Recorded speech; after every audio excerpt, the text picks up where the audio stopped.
नमस्कार, स्वागत है आपका समाचार वाला के डिजिटल प्लेटफॉर्म पर।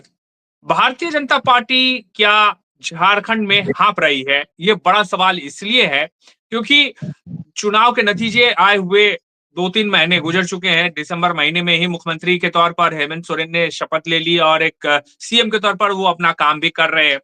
इस बीच मंत्रियों का भी चयन हो गया, सरकार सुचारू रूप से अपना जो है काम करना शुरू कर दिया है। लेकिन बीजेपी विपक्ष में है, इस बात को लेकर लगातार चर्चाओं का बाजार गर्म है। चर्चाओं का बाजार इस वजह से भी गर्म है क्योंकि बीजेपी को लेकर ये सवाल उठ रहे हैं कि बीजेपी आखिर इतने दिनों के बाद भी हाउस के भीतर कौन होगा? जो नेता होंगे, यानी जिनको नेता प्रतिपक्ष कहा जाता है, जो विधायक दल के नेता होते हैं, वो कौन होंगे? इस बात को लेकर जो है अभी भी असमंजस में पड़ी हुई है। बीजेपी के जो तमाम बड़े नेता हैं इस पर खुलकर कुछ कह नहीं रहे हैं, लेकिन बीजेपी के भीतर एक तरह से कह सकते हैं कि इस चीज को लेकर एक दूसरे के टांग खींचने की जो प्रक्रिया है वो सतत जारी है। मतलब जो बीजेपी के अंदर खाने से सूचनाएं बाहर निकल कर आ रही है, उसमें ये बातें निकल कर सामने आ रही है कि बीजेपी हाँप रही है कि किनको मौका दिया जाए। जो शीर्ष नेतृत्व है वो ये तय नहीं कर पा रहे हैं कि नेता प्रतिपक्ष किसे बनाया जाए और प्रदेश अध्यक्ष किसे बनाया जाए।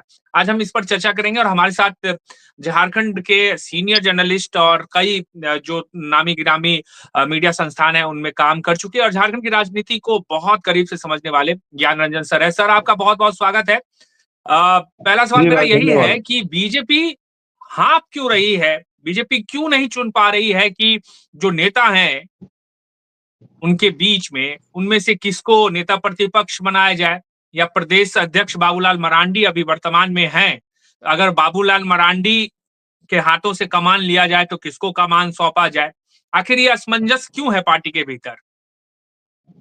देखिए राज, जो स्थिति बनी हुई है वो आप देखें कि चुनाव के समय से जब चुनाव परिणाम आया 2024 के, तो भाजपा ने कल्पना भी नहीं की थी कि इस तरह की स्थिति हो जाएगी उसकी। जो झारखंड का परिणाम आया, सीधे तौर पर आपने देखा कि आशातीत परिणाम जो होता है कि इंडिया गठबंधन को इस तरह का बम्पर वोटिंग होगा, इंडिया गठबंधन के पक्ष में इस तरह से बम्पर सीटें आएंगी, ये कल्पना शायद इंडिया गठबंधन के लोगों ने भी नहीं किया था चुनाव के समय में।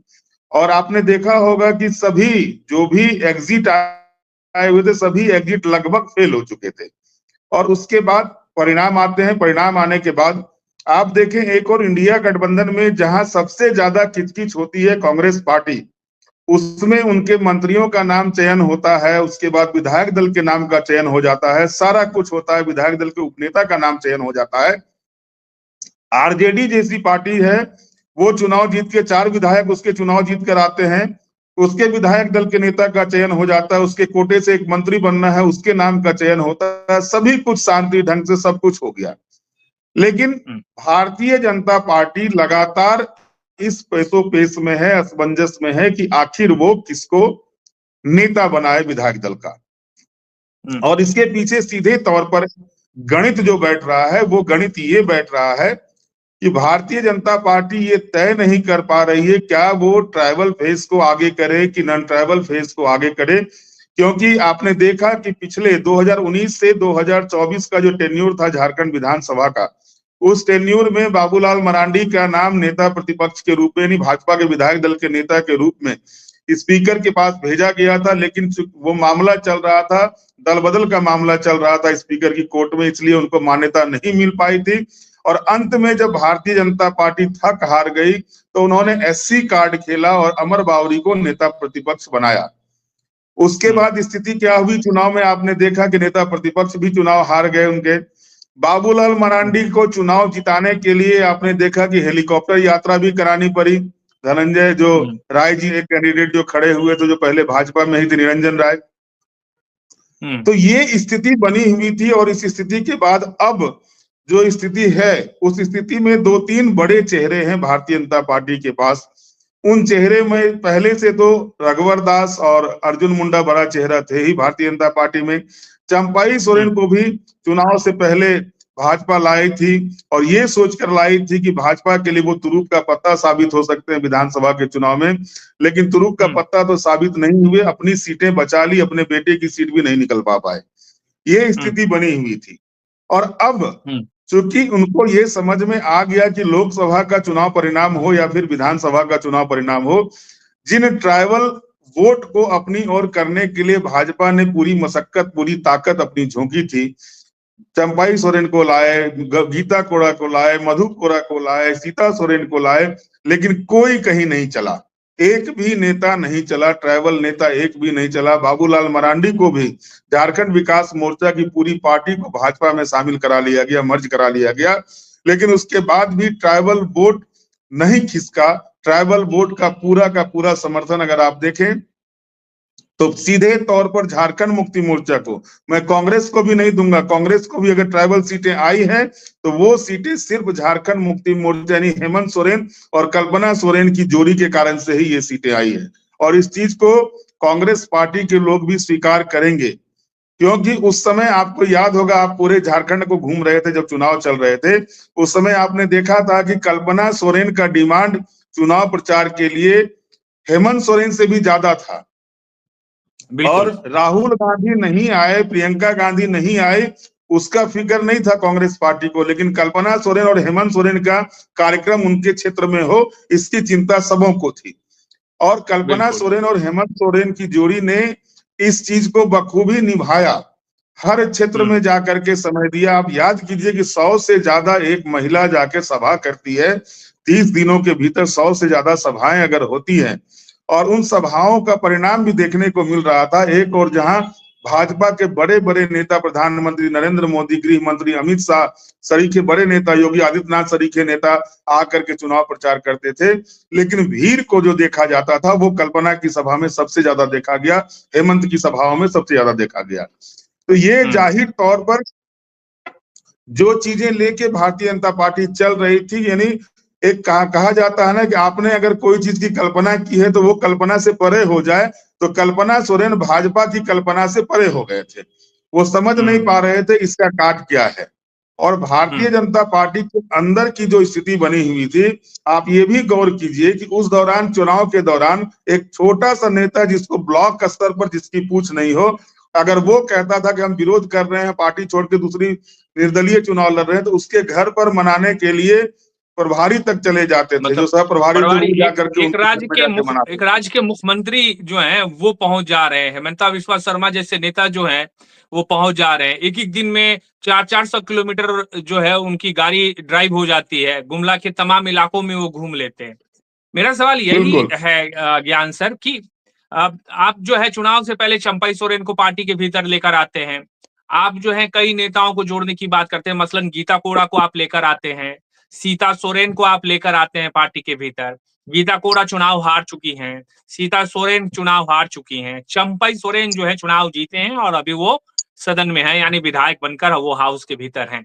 मेरा सवाल ये है कि नेता प्रतिपक्ष क्या चंपाई सोरेन या बाबूलाल मरांडी, ये दो सीनियर लीडर तो खास तौर से जो ट्राइबल कम्युनिटी से हैं वो खास तौर से दिखाई दे रहा है, तो क्या बीजेपी में इस बात की अंदर खाने चर्चा है कि बाबूलाल मरांडी को तो काफी समय मिल गया, 2019 के बाद ही जब वो बीजेपी में शामिल हुए तो उनको लगातार मौका दिया गया, तमाम उपचुनाव वो हारे, लोकसभा चुनाव में बीजेपी का प्रदर्शन बहुत फीका रहा, मतलब जो पार्टी जो इंडिया अलायंस 2 पे थी वो 5 पे पहुंच गई, वो घट के 12 से 9 पे आ गए। विधानसभा चुनाव में जो स्थिति रही वो सबके सामने है, विधानसभा चुनाव तो बाबूलाल मरांडी के नेतृत्व में ही लड़ा गया, एक तरह से वही चेहरा थे।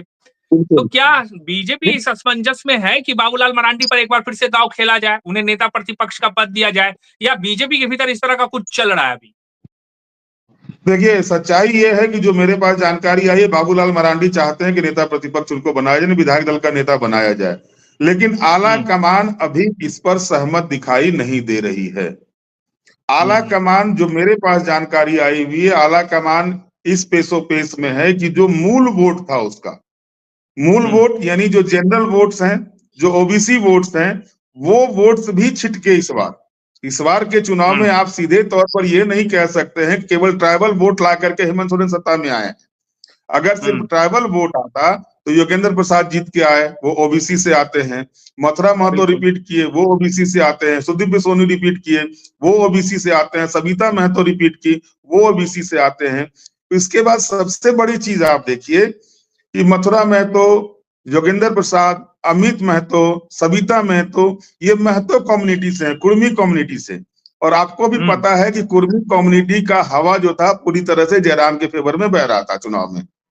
और इसके बिल्कुल। बाद भी जो है, आप अगर देखेंगे तो सारा का सारा सीट अगर देखें, ज्यादातर सीटें जो कुर्मी बहुल एरिया में हैं, वो सारी सीटें भी झारखंड मुक्ति मोर्चा या फिर कांग्रेस पार्टी के पास गई हुई है।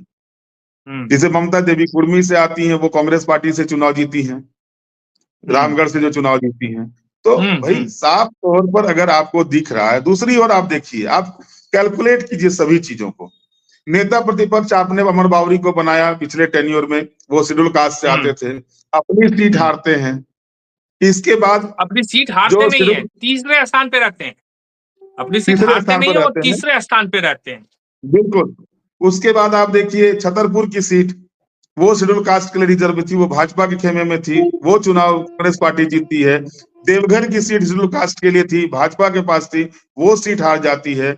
एक जमुआ की सीट बचती है, चूंकि वहां कैंडिडेट चेंज किया गया था। अगर कैंडिडेट चेंज नहीं होता राज, मैं दावे के साथ कहता हूं वो सीट भी भाजपा लूज करती इस बार। ये स्थिति बनी हुई थी। और जिस एंटी इनकम्बेंसी की बात की जाती है सत्ता और विधायकों के बारे में, वो एंटी इनकम्बेंसी ना तो हेमंत के विधायकों पर दिखा, ना ही हेमंत सोरेन पर दिखा। ईडी का रफ्तार चलता रह गया पिछले 5 साल तक हेमंत के खिलाफ में, लेकिन इसके बावजूद जनता ने हेमंत पर भरोसा फिर से जताया। आखिरकार इसके पीछे वजह है, वजह यह है कि जिन मुद्दों को लेकर के भारतीय जनता पार्टी चल रही थी, वो मुद्दा राष्ट्रीय स्तर का हो सकता है, घुसपैठिया का मुद्दा स्टेट लेवल का नहीं हो सकता है। इसलिए नहीं हो सकता स्टेट लेवल का कि बॉर्डर सिक्योरिटी फोर्स की जिम्मेवारी हमेशा से केंद्र सरकार के पास रहती है। अगर बांग्लादेशी घुसपैठ पाकुड़ और साहेबगंज के रास्ते झारखंड में हो रहा है, बांग्लादेश से आ रहे हैं लोग, तो उसके पीछे अगर रोकने की पहली जवाबदेही बनती है, तो वो जवाबदेही होती है केंद्र सरकार की। और जनता ने इस चीज को समझा।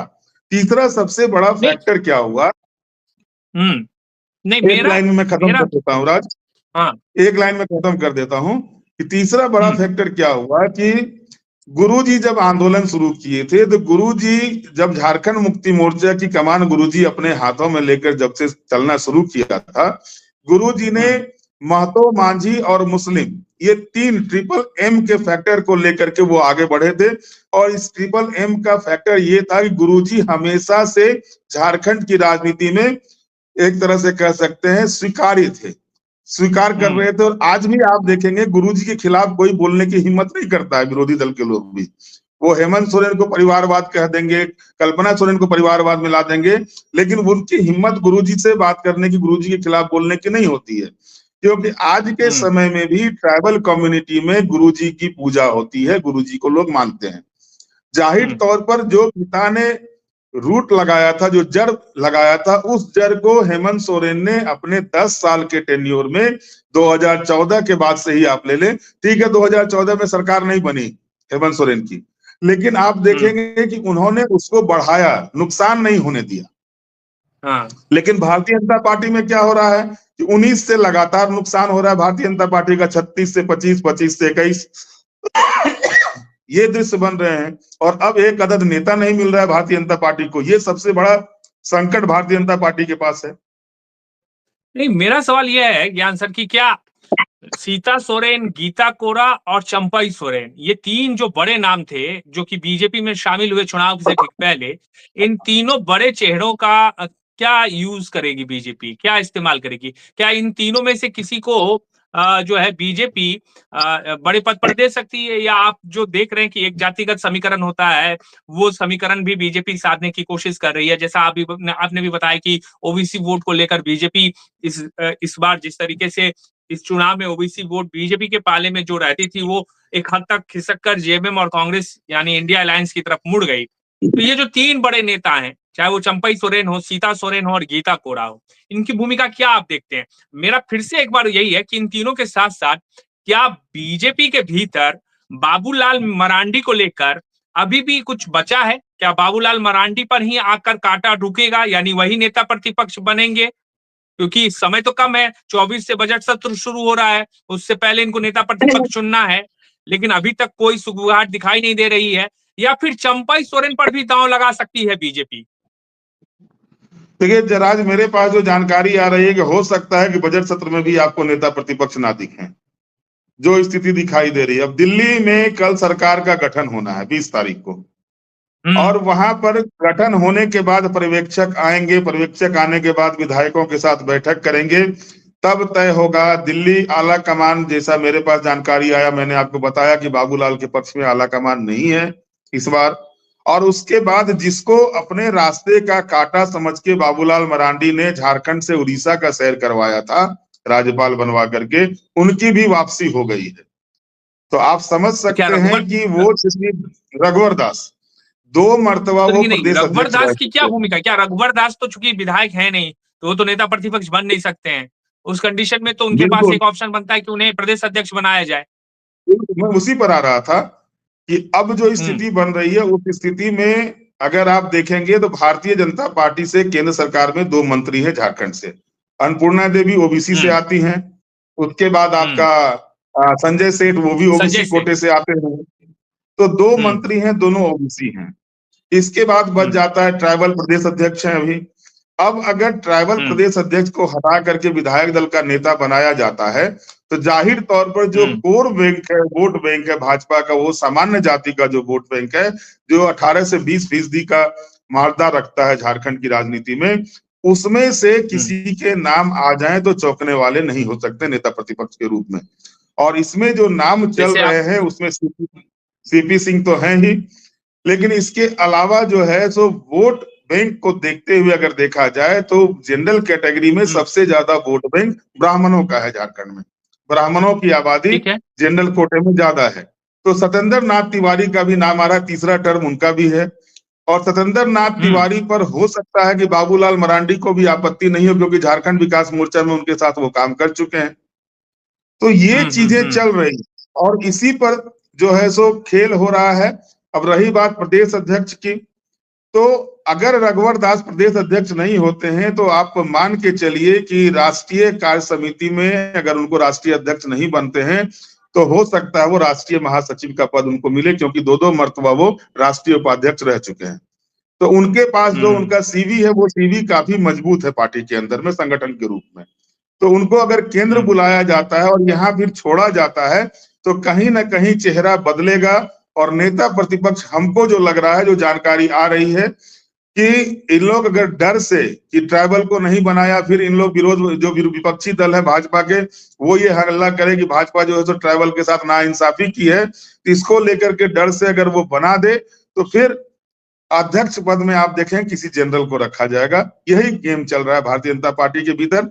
लेकिन बाबूलाल मरांडी, एक कहा जाता है ना कि लोकसभा और विधानसभा चुनाव में झारखंड के भाजपा के नेता फूके हुए कारतूस साबित हुए।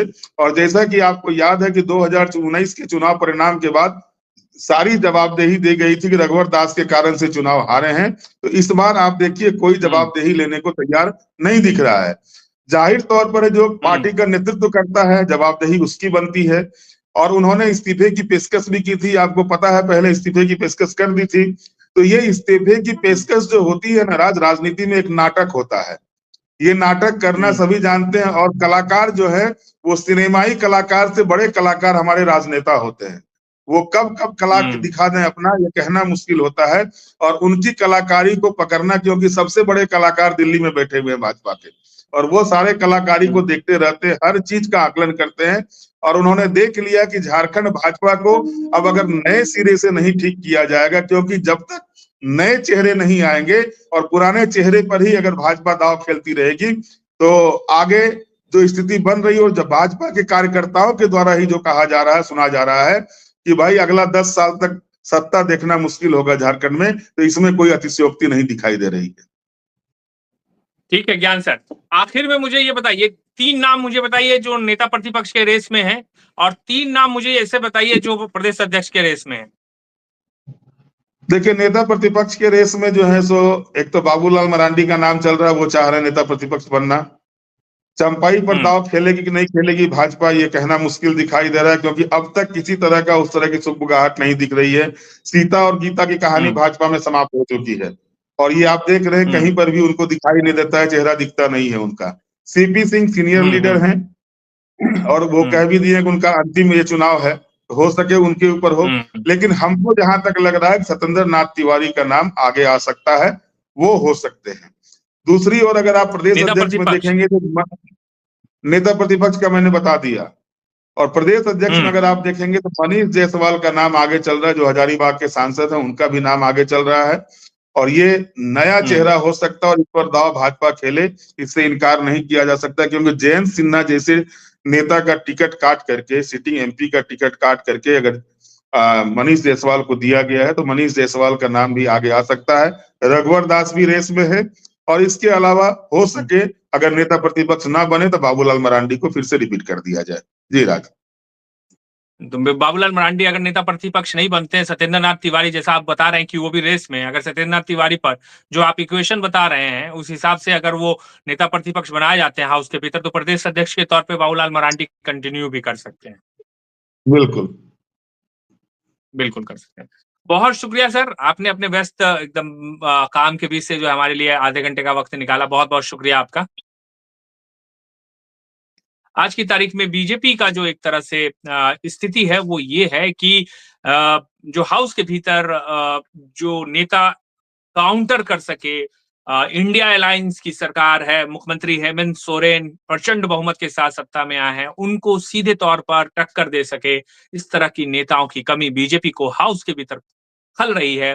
बाबूलाल मरांडी को लेकर अभी भी चर्चा हो रही है, लेकिन बाबूलाल मरांडी उस तरीके से शायद काउंटर नहीं कर पाए, इस बात की चर्चा बीजेपी के अंदर खाने भी हो रही है। अब देखना दिलचस्प होगा, क्योंकि 24 से बजट सत्र शुरू हो रहा है, उससे पहले क्या बीजेपी अपने लिए एक अदद नेता तलाश पाती है।